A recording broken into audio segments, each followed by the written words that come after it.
நண்பர்களுக்கு வணக்கம்.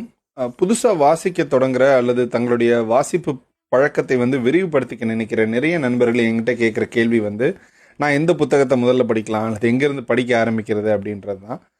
நீங்கள் நூலகத்தில் போய் உங்களுக்கு வேண்டிய புத்தகத்தை படிக்கலாம், இந்த புத்தகத்தை படிங்கன்னு சொல்கிறது எல்லாரும் சொல்கிறது தான். அதுக்கு முன்னாடி நான் உங்களுக்கு என்ன பரிந்துரைப்பேன் அப்படின்னா, இணையத்தில் நிறைய எழுத்தாளர்களுடைய கதைகள், கவிதைகள், கட்டுரைகள் அந்த மாதிரி எல்லாமே பதியப்பட்டு கொட்டி கிடக்குது. நீங்கள் தேடி தேடி படிக்கலாம்.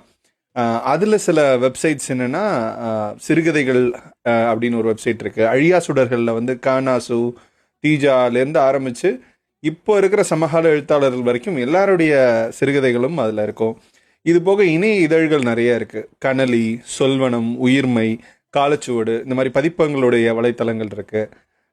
வாசகசாலை மாதிரியான தளங்களில் புதிய எழுத்தாளர்கள், சமகால எழுத்தாளர்களுடைய கதைகளை நீங்கள் படிக்கலாம்.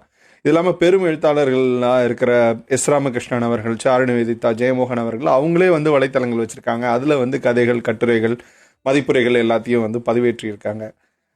இது எல்லாத்தையும் படிச்சுட்டு இதில் எந்த மாதிரியான கதைகள் உங்களுக்கு படிக்கிறதுக்கு எளிமையாக இருக்குது, எந்த பாணியிலான கதைகள் எளிமையாக இருக்குது, எதை உங்களால் படிக்க முடியுதுன்னு புரிஞ்சுக்கிட்டு அதுக்கப்புறம் நீங்கள் அந்த புத்தகத்தை வாங்கி படிக்கலாம். இந்த வலைத்தளங்களுடைய பட்டியல் வேணும்னா கமெண்ட்டில் சொல்லுங்கள், நான் உங்களுக்கு அனுப்பி வைக்கிறேன்.